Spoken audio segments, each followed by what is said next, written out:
25 years ago, a conference started changing narratives. And 25 years ago, the Beijing Declaration started pushing for the empowerment of women and girls. And in Mozambique, the most beautiful country in Africa, yes, I, Whitney, a beautiful girl, was born. My childhood was privileged, normal. I had my parents together, I had food, I had education in a primary school close to home, which is still a privilege in the peri-urban areas of Maputo. This normal life, this normal family was interrupted when I when I began to witness violence in all forms you can imagine within my home. It was normal to my father to be either completely absent or extremely violent. My mother was forbidden to have outside contact. She was forbidden to work because my father just didn't like her to. One day, he expelled us from home, me, my mother, and my two younger sisters, because he decided to live there in our home with another woman. We sought for legal aid associations in Maputo, but we didn't succeed to have our case solved. So we lived with the support of family members, and while my mother was recovering, and I had to start working with 14 years old. So I worked in an association called the Mozambican Association of Women of Legal Career. I was working with a magazine called Women and Law. And there, my role was to make short written reports on child abuse and manage the entertainment section of the magazine. There, I sat next to a lawyer who received cases of violence. And I saw many women coming crying and crippled.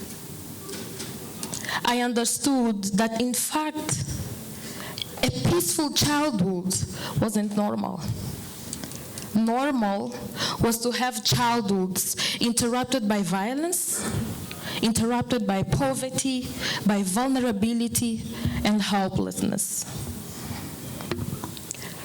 And then I discovered myself as a person who stands for equity, a person who stands for justice, a person who stands for a power-sharing world, a feminist. And I'm a feminist, and I'm proud to be a feminist.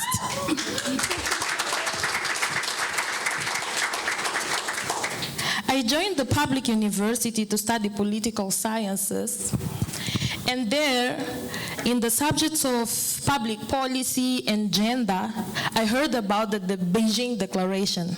I heard about the Beijing Declaration as the political decisions that frame our fight for women and girls' women's rights. I heard about the Beijing Declaration as the political foundation that recognizes inequalities, exclusion, and violence against women as a problem.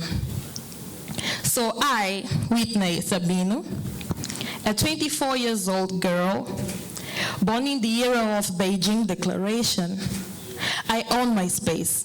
That's why I'm here, because I own my space. I own my space to share my story. I own my space to speak about the violence many of us, women, girls, experience every day.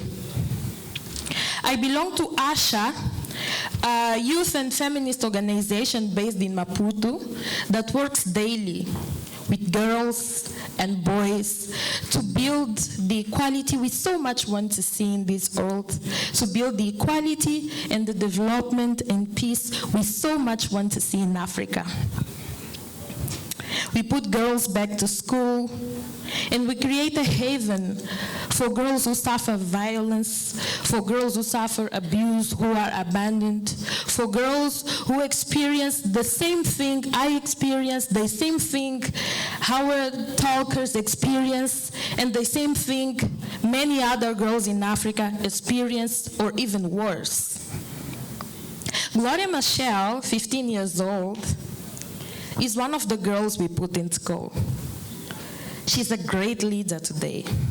Today she's changing and she's impacting other girls' lives in Maputo and in Mozambique. And she will be attending the Beijing conference next year, and I'm proud of her. I love her.